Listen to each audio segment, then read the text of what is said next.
जी। तो ये सब मिस इन्फॉर्मेशन है जो मार्केट में फैलाई जाती है, जी। क्योंकि हर इन्वेस्टर का अपना एक रिस्क एपेटाइट है। मेरे ख्याल से शायद एनालिस्ट भी नहीं पता लगा सकते कि फ्रंट रनिंग के मामले आ सकते हैं या नहीं आ जी। सकते। बहुत सारे निवेशक इस बाजार में वो आ रहे हैं जी। जिन्होंने गिरावट कभी नहीं देखी है। एग्जैक्टली। नमस्कार, आप देख रहे हैं लोकमत हिंदी और मैं हूं आपके साथ विशाल शर्मा। देखिए, भारतीय शेयर बाजार आए दिन नए रिकॉर्ड लेवल्स बना रहे हैं। आप सेंसेक्स देखिए, निफ्टी देखिए, सभी नए नए रिकॉर्ड्स बना रहे हैं। नई सरकार की गठन भी हो गई है 2024 में। हालांकि भाजपा को पूर्ण बहुमत जो कहा जाए, जैसे 400 पार का नारा दिया जा रहा था कि 400 से अधिक सीटें आएंगी, लेकिन वो हुआ वैसा नहीं। 240 सीटों से के साथ और टीडीपी और जेडीयू की गठबंधन के बाद सरकार बनी है। अब सरकार तो बन गई है।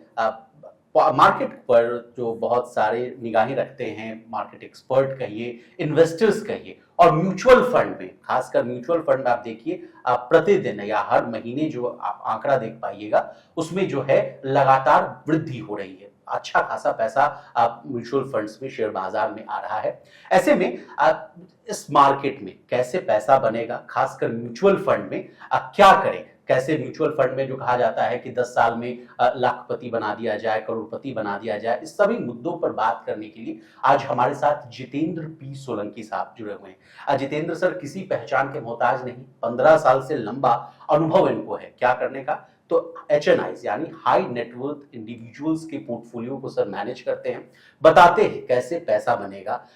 IIT रुड़की के ये एलुमनाई भी हैं, वहां से उन्होंने अपनी पोस्ट ग्रेजुएशन की शिक्षा ली है। सर को हम बहुत ही हृदय से स्वागत करेंगे। जितेंद्र सर, बहुत बहुत शुक्रिया, आपने लोकमत हिंदी को अपना समय दिया। सबसे पहले सर, आपका फर्स्ट रिएक्शन जानना चाहते हैं भारतीय शेयर बाजार पर। नई सरकार का गठन हो गया सर, बहुत ही लोगों के मन में शंका है कि जिस तरह से जो बहुमत की सरकार आती, अगर पूर्ण बहुमत की, तो मार्केट कुछ और होता। हालांकि कुछ हम लोगों ने उस पर हल्का सा करेक्शंस भी देखा था जिस दिन एग्जिट पोल भी आया था, या तमाम तरीके की। आप फर्स्ट रिएक्शन दीजिए बाजार पर, कैसा लगेगा बाजार सर 5 सालों के? देखिए, ऑब्वियसली ये जरूर एक्सपेक्टेशन था कि अगर सरकार बहुमत में आती है तो जैसा परफॉर्मेंस 10 साल में चल रहा था वो सारा परफॉर्मेंस चलता रहेगा। यानी कि जैसे प्रोजेक्ट चल रहे थे वो प्रोजेक्ट चलते रहेंगे। अब अगर गठबंधन की सरकार आती है तो एक विडंबना सी हो जाती है कि क्या वो प्रोजेक्ट जो चल रहे थे उन पे ठहराव आएगा, आगे निर्णय लेना मुश्किल होगा। बट धीरे धीरे मुझे ऐसा लगता है ये शंका भी जो है बाजार में दूर हो जाएगी। और अगर हम आने वाले 10 सालों को अगर हम देखें तो मेरे लिए बाजार जो है बहुत ही अच्छी स्थिति में है। अगर हम ऐसे ही परफॉर्म करते हैं, प्रोजेक्ट्स ऐसे ही चलते हैं, इकोनॉमी ऐसे ही परफॉर्म करती है, तो अगले 10 साल बाजार के लिए बहुत अच्छे हैं। जी सर, खासकर अब आते हैं, आप चूंकि इन्वेस्टमेंट एडवाइजर हैं, RIA हैं सर, रिसर्च जो है रजिस्टर्ड, माफ कीजिएगा, रजिस्टर्ड इन्वेस्टमेंट एडवाइजर हैं, CFP भी हैं सर, सर्टिफाइड फाइनेंशियल प्लानर भी हैं, CTEP भी हैं। सर, इतनी सारी डिग्रियां आपने ले रखी है, इसका फायदा हम आज आपसे लेना चाहेंगे। सर, म्यूचुअल फंड में लगातार देखा जा रहा है जितेंद्र सर की लगातार वृद्धि हो रही है। आप देखिए, मतलब इतना पैसा कभी नहीं आया था। राज्यवार अगर डेटा देखें सर, तो जो राज्य पिछड़े हुआ करते थे इन्वेस्टमेंट के मामले में, उन राज्यों से भी अच्छी खासी रकम आ रही है। लोग चाह रहे हैं कि पैसा लगाए म्यूचुअल फंड में। इन आंकड़ों पर आपकी फर्स्ट राय क्या है, क्या आप समझ रहे हैं, कैसे लोगों के जो इन्वेस्टमेंट का जो पैटर्न वो क्या बदला है? देखिए, श्योरली ये बात जरूर है कि इन्वेस्टर्स का जो रुझान है वो अभी इक्विटी मार्केट की तरफ काफी गया है। अब हम इसको दो तरीके से ले सकते हैं। एक कि जो इक्विटी मार्केट ने इतना परफॉर्म कर दिया है, तो जब एक बार परफॉर्म कर दिया है तो अट्रैक्शन बनेगा, छोटे बड़े सब इन्वेस्टर्स यहीं से पैसा कमाना चाहेंगे, रियल एस्टेट का पैसा भी यहाँ लगेगा। तो एक तो वो है। दूसरा, जो लोग पहले से इन्वेस्टेड हैं वो आगे और इन्वेस्टेड रहना चाहते हैं। अगर आप आंकड़े देखो तो इस रिएक्शन में भी जो मार्केट का रिएक्शन हुआ था, विड्रॉल कोई बहुत ज्यादा नहीं हुआ, तो उसका मतलब है कि लोगों ने कॉन्फिडेंस जताया है। तो शेयर बाजार का जो परफॉर्मेंस है, जिस ऊंचाई पर आज हम हैं, तो जो अट्रैक्शन है वो दूसरे बाजार से निकल के अट्रैक्शन यहाँ आ गया है। और खासकर जो नए इन्वेस्टर्स हैं उनका भी रुझान, अट्रैक्शन जो है इस तरफ बड़ा है कि पैसा यहाँ कमाया जा सकता है। सर, मैं आंकड़ों पर आपको लाना चाहूंगा। अप्रैल 2024 में म्यूचुअल फंड का जो टोटल AUM था वो 57.26 लाख करोड़ था सर। और मई में आप देखिए लगातार जो तेजी है वो 58.9 लाख करोड़ के पास चला गया। सर ऐसे में एक सवाल आता है, पिछले कुछ दिनों से खबर आई कि क्वांट म्यूचुअल फंड जो बड़ा अच्छा परफॉर्म कर रहा है, उसमें अच्छा खासा रुपया भी लगा हुआ है लोगों का, उसका अगर एयूएम देखे, मतलब जितना फंड वो पोर्टफोलियो को मैनेज कर रही, 80,000 से 90,000 करोड़ के आसपास का बताया जा रहा है सर। उस पर कुछ संदेह की बादल जो है, काले बादल आए। कहा गया कि सेबी ने उन पर कार्रवाई की है, फ्रंट रनिंग का मामला है। सबसे पहले समझना चाहेंगे सर कि किसी म्यूचुअल फंड पर ऐसी कार्रवाई होती है तो उसका क्या तात्पर्य होता है, उसका क्या मतलब होता है? देखिए, फ्रंट रनिंग तो पहले हम समझे तो फ्रंट रनिंग का मतलब क्या होता है। फ्रंट रनिंग का मतलब ये है कि जो ट्रेडर्स हैं, जो म्यूचुअल फंड कंपनी में ट्रेडर्स हैं, उन्होंने कोई किसी प्री इंफॉर्मेशन के बेस पे किसी स्टॉक में ट्रेड किया जो कि उसके आने वाले प्राइस को इम्पैक्ट कर सकता है सर। ये फ्रंट रनिंग का मामला हो गया। अब ये ऐसा नहीं है कि पहला फ्रंट रनिंग का मामला है, इससे पहले भी हमने देखा है दूसरी एएमसीज में भी फ्रंट रनिंग के मामले आ चुके हैं। हाँ, अगर ऐसे मामले आते हैं तो निवेशकों का जो भरोसा है वो जरूर डगमगाता है कि भाई ट्रांसपेरेंसी क्या नहीं है, क्या रेगुलेटेड एंटिटी होने के बावजूद ऐसे जो है किस्से आ रहे हैं, और अगर ये इस तरह के मामले हैं तो क्या कंपनी में कुछ ठीक नहीं है। तो ये एक जो है भरोसा सा टूटता है। बट मुझे ऐसा लगता है कि क्वांट म्यूचुअल फंड में आई थिंक इन्वेस्टर्स ने जो पहले हो चुके हैं ऐसे मामले, उनसे सीखा है। और अगर अभी आप देखें तो विड्रॉल की स्थिति में हम नहीं गए हैं, वेट एंड वॉच सभी इन्वेस्टर्स रख रहे हैं, जो कि एक अच्छी बात है। तो इसमें अब क्या नतीजा निकल के आता है कि नहीं है, ये तो सेबी बताएगा। लेकिन जहां तक इन्वेस्टर्स की बात है तो मुझे ऐसा लगता है कि बड़ी अच्छी बात यह है कि वो वेट एंड वॉच कर रहे हैं, सडनली पैसा रिडीम करने नहीं गए। तो ये अपने आप में कॉन्फिडेंस जताता है कि हम रिजल्ट का वेट करेंगे और उसके बाद देखेंगे क्या इम्पैक्ट इस पे होता है। जितेंद्र सर, बहुत ही अच्छा परफॉर्म कर रहा था एक साल में। मैं अगर गलत हूं तो आप माफ कीजिएगा, मुझे रोकिएगा। एक साल में 74% तक का रिटर्न इसने दिया है क्वांट ने। संदीप टंडन इसको चला रहे थे बखूबी से। इनके पास भी मैंने रिसर्च किया, इनके पास भी अच्छा खासा अनुभव है, फाइनेंशियल मार्केट्स का इनका अच्छा अनुभव रहा है। ऐसे में अगर मान लीजिए सर कि खुदा ना खास्ता कुछ निकल जाता है, अभी जैसा कि आपने कहा 80,000 करोड़ का जो एयूएम है उससे लेस देन, मान लीजिए कल का जो डेटा 24 तारीख तक का अगर हम लोग डेटा देखें जितेंद्र सर, तो मात्र 800 करोड़ का रिडेम्पशन हुआ है। वो अगर उसको अगर परसेंटेज वाइज देखें तो लेस देन 1% है। तो अभी तो निवेशक अपनी जो शक्ति, इच्छा शक्ति उसको बांध कर बैठे हैं। लेकिन मान लीजिए अगर कुछ ऐसा आ जाता है तो अचानक से जो पैनिक सेलिंग देखने को मिलेगी, इसका क्या दुष्परिणाम होगा सर? देखिए, बहुत कुछ निर्भर करता है कि इम्पैक्ट कितना बड़ा है। फ्रंट रनिंग के मामले में वो फ्रंट रनिंग क्या वाकई में क्वांट म्यूचुअल फंड की सभी स्कीम्स को इम्पैक्ट करेगा, और क्या इतनी बुरी तरीके से इम्पैक्ट करेगा कि निवेशकों को निकल जाना चाहिए। तो ये इस पे निर्भर करता है कि मामला कितना जो है गहराई में है। तो मुझे ऐसा लगता है कि सब कुछ सेबी के रिजल्ट पर निर्भर करता है, सेबी का जो इन्वेस्टिगेशन है वो किस तरफ ले जाता है। बट जैसा हमने पहले देखा है कि पहले भी फ्रंट रनिंग के मामले हुए हैं, लेकिन आज अगर उन एएमसीज को देखते हैं तो अच्छा परफॉर्म कर रहे हैं। तो शायद कंपनीज भी इन चीजों से सीखती हैं और अपने प्रोसेसेस को उसी हिसाब से जो है सुधारती हैं। तो मुझे ऐसा लगता है कि कोई बहुत ज्यादा रिडम्पशन की तरफ नहीं जाएगा, और अभी वेट एंड वॉच पॉलिसी है, सब कुछ डिपेंड करता है कि ये मामला जो है कितनी गहराई में है और सेबी इसमें क्या निष्कर्ष निकालता है। जी। अगला सवाल है सर कि ऐसे में म्यूचुअल फंड इन्वेस्टर्स को, मान लीजिए ऐसी खबरें आती हैं, और जो खबर आई है उस पर भी आगे हम आपसे चर्चा करेंगे,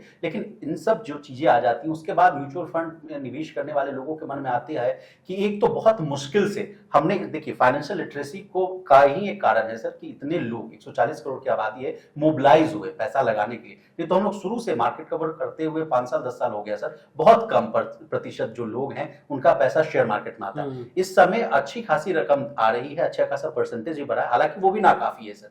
ऐसे में वो बड़ा डेंट लगता है इन सब खबरों के आने के बाद। तो एक निवेशक के मन में क्या क्या सावधानियां होनी चाहिए जितेंद्र सर, म्यूचुअल फंड में निवेश करने से पहले? ये भी हम आपसे समझना चाहेंगे that what should be the do's and don'ts to trade in the mutual fund. देखिए, पहली बात तो ये कि निवेशकों के लिए ये पता लगाना बड़ा मुश्किल है कि ये मामले आ सकते हैं नहीं आ सकते। कोई इसमें, मेरे ख्याल से शायद एनालिस्ट भी नहीं पता लगा सकते कि फ्रंट रनिंग के मामले आ सकते हैं नहीं आ सकते। तो इन चीजों पे तो बहुत मुश्किल है। बट आई थिंक जब भी कोई इन्वेस्टर्स अगर निवेश करने जाते हैं तो उनको 2-3 चीजें जरूर ध्यान रखनी चाहिए कि आप किसी भी स्कीम में निवेश कर रहे हैं तो पहले उसको अच्छे से एनालाइज कर लें कि उस स्कीम का ऑब्जेक्टिव क्या है, अंडरलाइन इन्वेस्टमेंट स्ट्रेटेजी क्या है, और किसी हद तक पोर्टफोलियो को अगर एनालाइज कर सकते हैं तो एनालाइज कर लेंगे क्या कंसंट्रेशन पोर्टफोलियो किस तरह का है, तो उससे आपको एक आइडिया हो जाता है कि रिस्क फैक्टर इस स्कीम के अंदर कितना है। अगर तो क्वांट म्यूचुअल फंड एक अलग स्ट्रैटेजी पे वर्क करता है, और जो निवेशक उस स्ट्रैटेजी में बिलीव करते हैं उनके लिए तो अच्छा है, लेकिन मेरी राय में केवल रिटर्न को देख के निवेश करना वो बहुत बड़ी गलती होगी कि क्वांट ने अगर 74% रिटर्न दिया तो मैं इसमें निवेश कर दूं।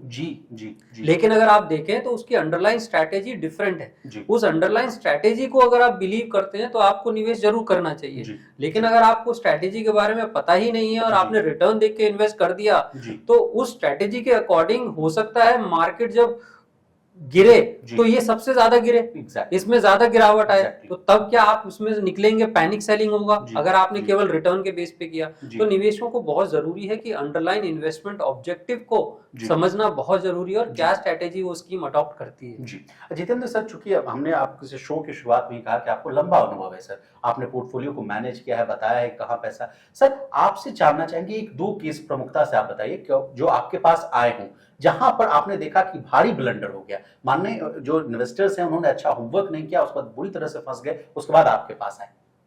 देखिए ऐसे बहुत से मामले आए हैं। मुझे याद है एक निवेशक हमारे पास आए थे, अपना एग्जिस्टिंग पोर्टफोलियो एनालाइज करना चाहते थे, और जब हमने उनका स्टेटमेंट मंगाया और पोर्टफोलियो देखा तो उनके पोर्टफोलियो में 50 म्यूचुअल फंड स्कीम अलग अलग थी और पैसा केवल 20 लाख था।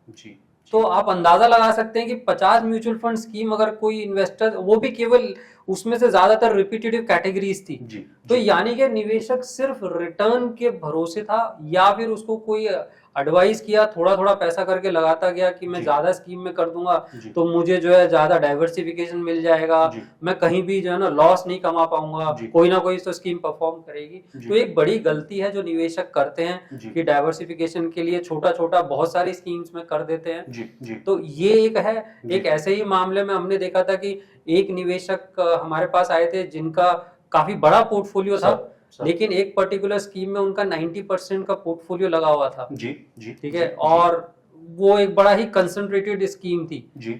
तो निवेशक ऐसी भी गलती करते हैं कि डाइवर्सिफिकेशन नहीं करते हैं और उसी स्कीम के भरोसे वो अपना वेल्थ एक्यूमुलेट करना चाहते हैं। तो इस तरह की गलतियां हैं जो निवेशक करते हैं, जिसके लिए मेरा मानना है कि आप जब भी निवेश करें तो अपने ऑब्जेक्टिव को समझें, एक डाइवर्सिफिकेशन स्ट्रेटेजी हम अपनाएं। और हमने खुद देखा है पिछले कुछ सालों में किस तरह से गोल्ड ने परफॉर्म किया, किस तरह से इक्विटी ने परफॉर्म किया, और अभी हम डेट के परफॉर्मेंस की भी बात कर रहे हैं। तो हर कैटेगरी का एक अपना कैरेक्टरिस्टिक है जो किसी समय में परफॉर्म करती है और उस टाइम पे दूसरी कैटेगरी शायद परफॉर्म नहीं करना कर पाए, तो इसलिए डाइवर्सिफिकेशन इंपॉर्टेंट हो जाता है। तो इन सब गलतियों से निवेशकों को बचना चाहिए।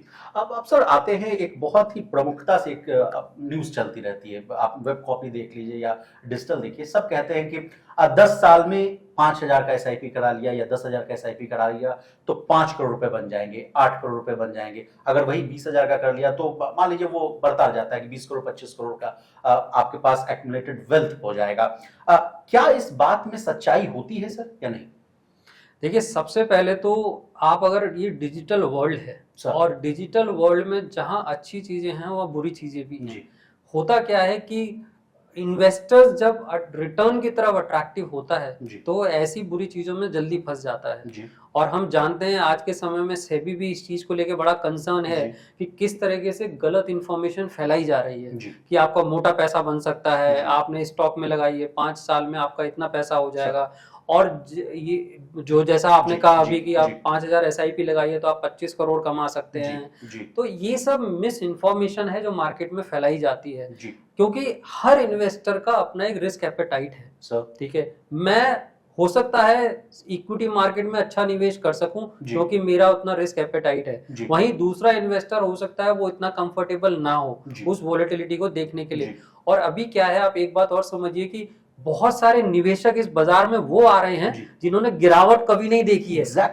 वो निवेशक जिन्होंने 2008 की गिरावट देखी कंफर्टेबल हैं, लेकिन इस मार्केट में पिछले 4 साल में ज्यादातर निवेशक ऐसे हैं जिन्होंने गिरावट कभी नहीं देखी है।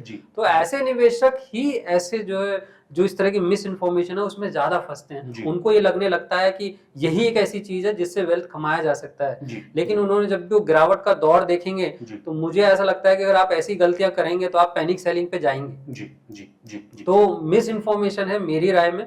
हर निवेशक को अपने लक्ष्य के हिसाब से और एक रिटर्न की मुझे ऐसा लगता है कि जब भी आप रिटर्न की तरफ जाते हैं जी तो एक रीजनेबल रिटर्न एक्सपेक्टेशन होना चाहिए, जी। बहुत हाई रिटर्न आप एक्सपेक्ट मत करें। जी जी सर, तो अब आपसे जानना चाहते हैं, ये तो आपने बहुत अच्छी बातें बताई, तो अब क्या करें? मान लीजिए जो निवेशक आपको लोकमत हिंदी पर देख रहा है सर, उसको भी एक अच्छा खासा पोर्टफोलियो बनाना है, अब पैसा एक्युमुलेट करना है। आजकल एक कॉन्सेप्ट आ गया जितेंद्र सर की अर्ली रिटायरमेंट, मैं अपना स्ट्रेस नहीं झेल पाऊंगा कॉर्पोरेट लाइफ का, 30-40 साल तक ही मैं काम करूंगा और उसके बाद अगर अच्छा पैसा बन गया तो मैं आराम से अपना रिटर्न लेके अपने घर बैठूंगा, सुकून की जिंदगी जाऊंगा। वैसे निवेशकों को सर जितेंद्र पी सोलंकी साहब की क्या राय हो? देखिए, सबसे पहले तो अर्ली रिटायरमेंट भी बड़ा मुश्किल है। आप 40 साल में रिटायर होके करेंगे क्या? अगले 50 साल आपको निभाने हैं। जी ठीक है, जी 50 साल खाली बैठना किसी बस की बात नहीं है। ठीक है, तो ये एक बड़ा आज की जी डेट में ट्रेंड चल रहा है कि जी 40 साल में रिटायर हो जाऊं, जी 40 साल तक मैं इतना पैसा कमा लूं। जी ठीक है, और शेयर बाजार एक ऐसी जगह है जहां जी से बड़ी जल्दी पैसा कमाया जा जी सकता है। मुझे ऐसा लगता है कि शेयर बाजार एक ऐसी जगह है जहां आप रिटर्न नहीं, आप वेल्थ कमाते हैं। सर और वेल्थ जब भी आप कमाते हैं तो लंबी अवधि में कमाते हैं। जी। और अगर हम सबसे ज्यादा जिन्होंने वेल्थ कमाई है उनको अगर कोई इवेलुएट करे सर। तो वो ये पाएगा कि उन्होंने भी वेल्थ बड़े लंबे समय में कमाई है, जी। छोटे समय में किसी ने नहीं कमाई है। जी अब आज का जो बाजार है इसमें कुछ इन्वेस्टर्स के लिए रिव्यू करने का मौका है सर। कि भाई आपने एसेट एलोकेशन किया है, बाजार बहुत अच्छा चला गया जी। है, क्या मेरा पोर्टफोलियो में एसेट एलोकेशन चेंज तो नहीं हो गया? जी मैं 60-40 करता था, अब अगर 60 का 80 इक्विटी हो गया जी तो मैंने इसलिए किया था क्योंकि मैं कंफर्टेबल नहीं था 80 पे। जी। अब अगर 80 पहुंच गया तो मैं क्यों ना इसको 60-40 वापस लाऊं। जी और जो लोग नए निवेशक हैं जो निवेश करना चाहते हैं, जी मुझे ऐसा लगता है कि जब हम बोल रहे हैं कि अगले 10 साल अगर हमारी कंट्री के लिए अच्छे हैं जी तो निवेश के हिसाब से भी वो 10 साल अच्छे हैं। जी तो उनको ये इस बात की चिंता करने की जरूरत नहीं है कि अगले 4 या 5 साल में क्या होगा। जी 10 साल के लिए अगर आप निवेश करना चाहते हैं तो आज भी आपके लिए अच्छा एंट्री पॉइंट है, ओके। आप निवेश कर सकते हैं। ओके तो कुछ निवेशक के लिए रिव्यू करने का टाइम है जी और जो निवेशक निवेश करना चाहते हैं जी उनको मेरी राय में निवेश करना चाहिए। जी जी जितेंद्र सर, अगला सवाल मेरे मन में ये आ रहा है कि आजकल बहुत सारे लोग जो कह रहे हैं कि इमैच्योर है पैसों को लेकर, उनको लगता है कि बाजार में पैसा बन रहा है, बुल रन है, म्यूचुअल फंड में देखिए इतना लाखों करोड़ रुपए आ गया है, एक एसआईपी देखिए, मान लीजिए क्वांट का एग्जांपल ले ले, 74% हो गया, एक साल से कम समय में पैसा दुगना करके दे दे रहा है। तो बिना कुछ रिसर्च किए या हल्का फुल्का रिसर्च किए हुए पैसा लगा देते हैं। देख लेते हैं कि टॉप 5 फंड्स कौन से हैं, या लार्ज कैप में फंड लगाए या स्मॉल कैप में फंड लगाए, वैसे लोगों को आपकी क्या सलाह होगी सर? देखिए, मेरा यही मानना है कि जो लोग बिना कोई रिसर्च किए पैसा लगा रहे हैं सब ठीक है, और बिना कुछ सोचे समझे आपने अपने लक्ष्य तय नहीं किए हैं, जी आपने सिर्फ रिटर्न देख लिया कि पिछले 1-2 साल में किस फंड ने सबसे ज्यादा रिटर्न दिया जी। तो क्यों ना मैं भी ये रिटर्न कमा लूं। सर बट हम जैसा बोलते हैं ना कि जो पास्ट परफॉर्मेंस है वो फ्यूचर की गारंटी नहीं होता है, तो फ्यूचर की गारंटी कोई नहीं देता। जी अगले 5 साल में मार्केट हम बोलते हैं अच्छा जाएगा, जी लेकिन ऐसा नहीं है कि 10 साल में मार्केट चढ़ता ही चला जाएगा। जी। हो सकता है आप 2 बार 3 बार बहुत बड़ी गिरावट देख लें, जी उस गिरावट को अगर आप तभी जो है सस्टेन कर पाएंगे जी। जब आप रिटर्न के पीछे नहीं भाग रहे हैं, जी। जब आप वेल्थ कमाने के लिए भाग रहे हैं। जी। जैसे मैंने कहा जिन लोगों ने 2008 में निवेश किया था जी उन लोगों ने बहुत साइकिल देखी है, जी। वो आज भी इन्वेस्टेड है और खुश है जी क्योंकि मार्केट अच्छा परफॉर्म कर गया। जी तो रिटर्न के पीछे ना भाग के आप अपने लक्ष्य के पीछे भागे, जी और लक्ष्य के पीछे भागेंगे तो आपका निवेश जो है वो सही जाएगा। जी जी सर, गिरावट का आपने बहुत अच्छा जिक्र किया, आपका 15 साल का अनुभव है, अगर मैं देखूं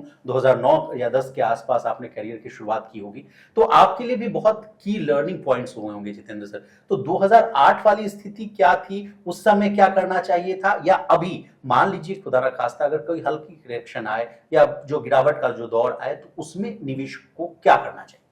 देखिए, जब भी गिरावट आती है तो 2 तरीके से देखना चाहिए। एक तो अपॉर्चुनिटी लेके आती है सर, आपके पास अगर सरप्लस पड़ा है और गिरावट आई है जी तो आपके पास बड़ा अच्छा मौका है कि आप निवेश और कर सकते हैं। जी दूसरा, जब भी गिरावट होती है आप वापस अपने पोर्टफोलियो को एनालाइज करते हैं, रिव्यू करते हैं कि जी। क्या सही है क्या नहीं है, जी और कई मौकों में आप अपने पोर्टफोलियो को रीस्ट्रक्चर करते हैं। जी तो ये 2 तरीके होते हैं जिससे ये गिरावट को डील किया जाता है। जी बाकी मुझे ऐसा लगता है पैनिक स्थिति निवेशक तब करता है जब उसको बिल्कुल अंदाजा नहीं होता है, वो एक्सपेक्ट ही नहीं कर रहा होता कि गिरावट आ भी सकती है। ठीक है, जैसे मैंने कहा पहले जो निवेशक आज के टाइम में आ रहे हैं वो शायद एक्सपेक्ट नहीं कर रहे हैं कि गिरावट आएगी, और गिरावट जब आएगी तो एक पैनिक सेलिंग होगा।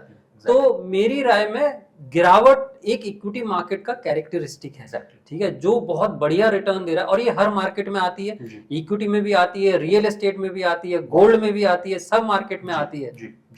इक्विटी मार्केट क्योंकि गिरावट बहुत तेजी से आती है, आपको संभलने का मौका नहीं मिलता है, तो इसलिए आप पैनिक सेलिंग पे चले जाते हैं। तो मेरी राय में तो मेरा यही मानना है कि जब आप निवेश कर रहे हैं तो आप ये मान के चलें कि ये साइकिल आपको देखने को मिलेगी, आपको बस उस चीज की तैयारी रखनी होगी। जी।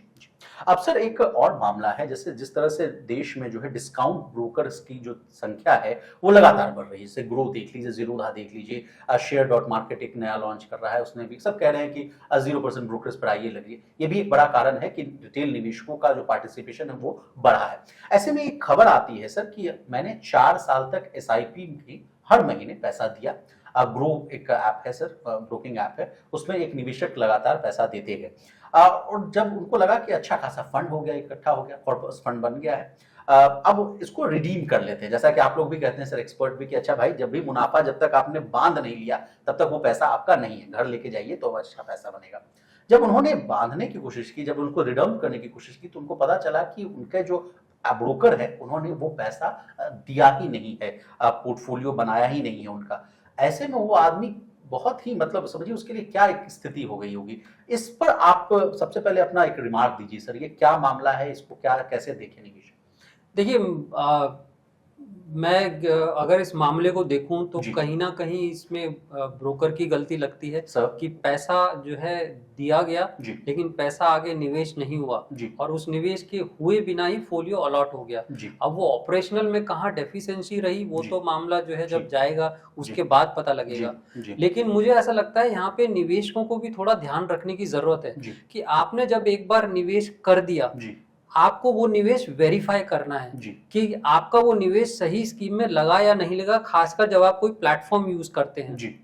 तो जो आज की डेट में अगर आप देखें बहुत आसान है मुझे वेरीफाई करना कि मेरे फोलियो में मेरे नाम पे कितने इन्वेस्टमेंट है। वो तरीका बता दीजिए सर। क्या होता है, कैम्स के ऊपर एक कंसोलिडेटेड स्टेटमेंट का एक तरीका है कि कार्वी, कैम्स या और जो रजिस्ट्रार है आप पूरा एक साथ मंगा सकते हैं। आप सिर्फ अपना ईमेल आईडी डालते हैं, कैम्स की उस पे जाइए, इन्वेस्टर सर्विसेज में जाइए, उसमें डिफरेंट स्टेटमेंट मंगाने के तरीके हैं, उसमें कंसोलिडेटेड स्टेटमेंट का एक तरीका है। जब आप वो ओपन करते हैं आप अपना ईमेल डालिए और आप अपना पासवर्ड दे दीजिए और कुछ ही मेरे ख्याल से 1 घंटों में वो आपके पास एक स्टेटमेंट आता है कैम से जो आपको पूरा दिखा देता है कि आपके नाम पे कौन कौन से फोलियो इन्वेस्टेड है। तो अगर निवेशक इस एक्सरसाइज को निवेश के बाद कर लें तो उनको वेरीफाई हो जाएगा कि ये मेरे नाम पे निवेश हुआ है या नहीं हुआ है, ये फोलियो सही है या नहीं है। कोई भी प्लेटफॉर्म जब आप यूज करते हैं तो प्लेटफॉर्म तक सीमित ना रखें, आप उस चीज को वेरीफाई कर लें, क्योंकि आपका निवेश म्यूचुअल फंड स्कीम में अगर पहुंचा है तो वो कैम्स के स्टेटमेंट में दिखाएगा या कार्वी के स्टेटमेंट में दिखाएगा। ठीक है, तो यहीं पे मुझे ऐसा लगता है जिस केस की हम बात कर रहे हैं शायद निवेशक से एक वो गलती हुई कि उन्होंने उस चीज को वेरीफाई नहीं किया। तो हर निवेशक, अब ये एक मेरे ख्याल से केस को बोले तो एक जागरूक उसके लिए है कि हर निवेशक को कोई भी निवेश, कोई भी प्लेटफॉर्म जो आप करते हैं तो आसानी से आप वेरीफाई कर सकते हैं कि मेरा किस किस फोलियो में कहाँ मनी इन्वेस्टेड है। और ये एक बार नहीं, आप कैम से डेली आप अगर वो स्टेटमेंट रिक्वेस्ट करेंगे डेली मेल पे आएगा। इतना आसान तरीका है वो। तो हर निवेशक को बहुत जरूरी है कि वो समय समय पर ये वेरीफाई करता रहे। जब भी आप रिव्यू करते हैं तो केवल प्लेटफॉर्म के पोर्टफोलियो को देख के नहीं, आप स्टेटमेंट मंगाएं और तब आप रिव्यू करें कि क्या है इसमें। नहीं तो सोचिए ना सर कि कितना लगेगा कि सपना देखा करोड़पति बनने का, 5 साल 10 साल तक SIP को कंटिन्यू भी किया, अब जब रिडीम आ गया, मान लीजिए अच्छा खासा फंड बन गया, उसको जब जा रहे हैं तो पता चल रहा है कि आपका पैसा ही नहीं है। ये इस बात की तरफ दर्शाता है कि रिव्यू कितना इंपॉर्टेंट है। ये नहीं है कि आपने पैसा लगा के छोड़ दिया और आप 5 साल के बाद देख रहे हैं। बहुत जरूरी है कि आप कुछ नहीं कुछ तो 6 महीने या साल में एक बार अपनी सब चीजों को रिव्यू करें। और रिव्यू करने के लिए आप हर जगह से स्टेटमेंट मंगाएं, कॉन्सोलिडेट करें, तो आपको पूरा आइडिया रहेगा। जितेंद्र सर, अगला सवाल हमारे मन में ये आता है कि बहुत सारे निवेशक जो शेयर बाजार में या म्यूचुअल फंड में पैसा लगा रहे हैं, उनको बहुत सारे लोग भ्रामक ज्ञापन से, मतलब भ्रामक विज्ञापन की वजह से उनको मतलब डाइवर्ट कर लेते हैं। देखिए आजकल बहुत सारे खबरें आती हैं सर कि व्हाट्सएप चैनल है, टेलीग्राम के माध्यम से, या लोग कहा जाता है कि फला शेयर में पैसा लगा दीजिए, आपको हम करोड़पति बना देंगे, या आपको टिप्स देंगे, आप उस पर ट्रेड कीजिएगा, आपको पैसा बनेगा। या बहुत सारे फेक माध्यम से बिल जमा करने के नाम से बहुत बार हम लोगों ने देखा है कि करोड़ों करोड़ों रुपया लोगों का, लाखों करोड़ों रुपया जो है निवेशकों के अकाउंट से चला जाता है। आप सर रजिस्टर्ड एनालिस्ट हैं, इन्वेस्टमेंट एडवाइजर हैं, आपको लोग सुनना चाहते हैं, जानना चाहते हैं, आपसे हम जानना चाहेंगे सर कि जो भी निवेशक ऐसी जो परिस्थितियां आए, मान लीजिए उनको मैलिशियस एसएमएस भेजा जा रहा है, लोग उनको प्रलोभन दे रहे हैं, उनको कैसे बचाने का तरीका है सर, प्लीज आप बताएं। देखिए, किसी भी प्रलोभन से बचने का एक ही तरीका है कि आप अट्रैक्ट ना हो। होता क्या है, ये गलतियां कब होती हैं, जब आप मतलब आप शायद रिटर्न देख रहे हैं कि मुझे कहाँ सबसे बढ़िया रिटर्न मिल सकता है, एक एसएमएस आया कि हम आपको दुगना कर देंगे। अब आप जो चीज देख रहे हैं आपको सडनली मिल गई, आपने क्लिक कर दिया। सर फेक मतलब स्क्रीनशॉट भी चलता है सर, फेक बिल्कुल चलता है, बन गया। आप एआई के आने के बाद देखिए, अगर आप देखें तो शायद जो जाने माने अच्छे लोग हैं, ओके, उनका मुंह का लिप्स का जो है चेंज करके और एक फेक प्रोपेगेंडा चलाया जा रहा है। अब कितने निवेशक उसमें फंस रहे हैं हमें कोई अंदाजा नहीं है। ठीक है, इन सब चीजों से बचने का एक ही तरीका है कि आप कभी भी अट्रैक्ट ना हो, और अगर आपको मान लीजिए कुछ जानकारी चाहिए तो आप सही एडवाइजर के पास जाके पहले जानकारी जुटा लें कि ये जो मैं करने जा रहा हूं क्या ये सही है, क्या ऐसा होता है। अगर आप, और ये जानकारी ऐसा नहीं है कि आपको बहुत दूर जाना है, आप एक फोन कॉल पे भी ये जानकारी ले सकते हैं। जिस कंपनी का आपके पास आया है, ठीक है, इस तरह के, और आप सेबी की वेबसाइट पे चले जाएं, एनएससी की वेबसाइट पे चले जाएं, जो ऐसे बहुत सारे इंस्ट्रक्शंस है। तो अगर आप निवेशक उस इंस्ट्रक्शंस को पढ़ने के बाद भी अगर वो गलती करते हैं तो फिर बहुत मुश्किल है। लेकिन अगर आप पढ़ने के बाद उस चीज को समझ जाते हैं और आप जानते हैं कि ये मैलिशियस है, ये गलत है, तो मेरी राय में बचाव का तरीका एक ही है, सेल्फ नॉलेज। अपनी नॉलेज ही आपको बचा सकती है, क्योंकि उस टाइम पे कोई दूसरा आके आपको नहीं कर सकता। अंतिम सवाल सर कि नया सरकार का गठन हो गया सर, जो अंतरिम बजट था वो पेश हो चुका था, अब पूर्ण बजट को पेश करने की तैयारी है। आपको क्या लगता है सर कि ये सरकार के सामने क्या क्या चुनौतियां होंगी, या किन किन गलतियों की वजह से सरकार चाहेगी कि उन मुद्दों को इस बार एड्रेस किया जाए? जैसे कहा जा रहा है कि जो छूट है, आयकर में जो छूट है उसको बढ़ाया जा सकता है। आपसे समझना चाहेंगे सर कि आपकी क्या डिमांड है निर्मला सीतारमण फाइनेंस मिनिस्टर से?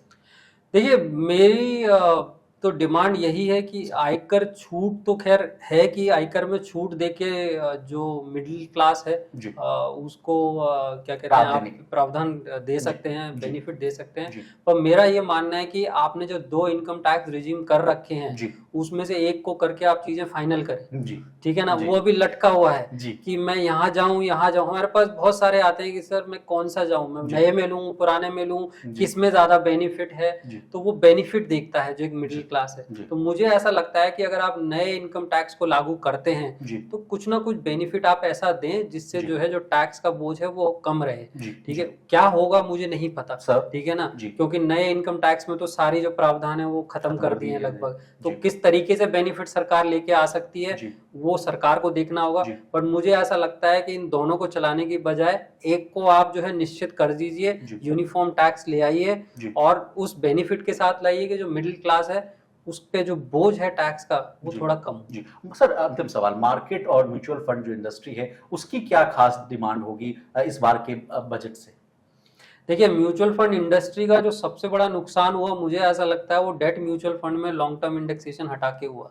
कहीं ना कहीं डेट में वो एक बहुत बड़ा बेनिफिट था जो मिलता था, ठीक है, और तो उसको जो है जब हटाया गया तो एक बड़ा निवेशक जो है जो टैक्स बेनिफिट के लिए निवेश करता था उसके लिए एक बहुत घाटे का हुआ। तो कहीं ना कहीं डिमांड एक तो ये होगी कि जो ELSS के अंदर टैक्स सेविंग स्कीम है और बेनिफिट दिया जाए। रिटायरमेंट जो स्कीम है उसके लिए काफी टाइम से डिमांड कर रहा है म्यूचुअल फंड की, जो रिटायरमेंट स्कीम है उसको एडिशनल बेनिफिट में लाया जाए जिससे कि जो रिटायरमेंट प्रोडक्ट्स हैं म्यूचुअल फंड में वो अच्छे कर सकें या उसकी तरफ लोग जो है रुझान कर सकें। इसके अलावा मुझे नहीं लगता कि ऐसा कोई स्पेसिफिक डिमांड है जो म्यूचुअल फंड इंडस्ट्री इस वक्त कर रही है। जी। बट जो नुकसान उनको हुआ है लॉन्ग टर्म इंडेक्सेशन हटा के डेट में, हालांकि सरकार ने इसलिए किया था कि फिक्स डिपॉजिट के टैक्सेशन के साथ उसको रैशनलाइज किया जाए, ठीक है, बट कहीं ना कहीं वो है, तो उसको वापस लाने के लिए तो नहीं, बट कुछ ना कुछ ऐसा बेनिफिट मिले जिससे कि चीजें जो है म्यूचुअल फंड इन्वेस्टर्स के लिए अच्छी हो। जी सर, एक और लास्ट सवाल मेरे मन में भी आ रहा है कि फिक्स डिपॉजिट की आपने बात की, बहुत सारे देश की जो जनता है वो मिडिल क्लास है, उसको अभी भी बहुत सारे लोग हैं जो अभी शेयर मार्केट में एंट्री नहीं लेना चाहते, कैपिटल मार्केट में नहीं आना चाहते, उनके लिए अभी भी बड़ा एक सेफेस्ट रूट होता है कि भाई हम फिक्स डिपॉजिट कर लेते हैं, हमको जो 7-8% का जो आएगा उसी से हम संतुष्ट करेंगे। उन लोगों को मान लीजिए चैनलाइज करने के लिए जितेंद्र पी सोलंकी के माध्यम से अगर हम उनको मोबिलाइज करना चाहे तो उनको क्या एडवाइस होगी कि क्या वो कदम सही है एफडी में उनका पैसा लगाना, या कुछ फंड जो है, या आप बेहतर बता पाएंगे कि वो एफडी से निकालकर म्यूचुअल फंड में लगाएं ताकि उनको ज्यादा।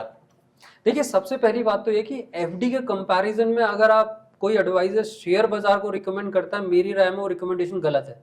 आप कहाँ एफडी या फिक्स डिपॉजिट में निवेशक इसलिए करता है उसको फिक्स इंटरेस्ट दिख रहा है और सेफ दिख रहा है। अब इक्विटी मार्केट तो बहुत ही अपोजिट इन्वेस्टमेंट है, तो मुझे ऐसा लगता है जो फिक्स डिपॉजिट इन्वेस्टर्स है उसको थोड़ा थोड़ा पैसा डेट म्यूचुअल फंड में डालना चाहिए। डेट म्यूचुअल फंड में अलग अलग कैटेगरीज है, थोड़ा long term debt mutual fund में डालेंगे तो उनको रिटर्न बेहतर दिखाई देगा, और जब वो उस चीज से कंफर्टेबल हो जाएंगे तब वो इक्विटी मार्केट की तरफ आ सकते हैं, अगर उनकी लंबी अवधि है तो मेरी राय में अगर एफडी का पैसा अगर मुझे लाना है तो मैं उसको डेट म्यूचुअल फंड में लाऊंगा, और इक्विटी की तरफ मैं तभी जाऊंगा जब मुझे उनके लक्ष्य पूरी तरह से पता होंगे। बहुत शुक्रिया जितेंद्र सर, आपने अपना कीमती समय लोकमत हिंदी को दिया और बहुत सारे मुद्दों पर चर्चा किया। इन्होंने बताया कि देखिए म्यूचुअल फंड में रिटर्न्स देखकर मत अपना पैसा लगाइए, एफडी तोड़कर म्यूचुअल फंड या शेयर बाजार में पैसा लगाने का जो आपका जो तरीका है वो भी गलत साबित हो सकता है, उसमें भी आपको एक फाइनेंशियल एडवाइजर की सलाह लेनी चाहिए। मार्केट्स पर, बजट पर भी सर ने अपना दिल खोलकर अपनी राय रखी है। इसी तरह मार्केट एक्सपर्ट से आपको हम हर समय रूबरू करवाते रहेंगे, लेकिन तब तक के लिए बने रहिए हमारे साथ और देखते रहिए लोकमत हिंदी।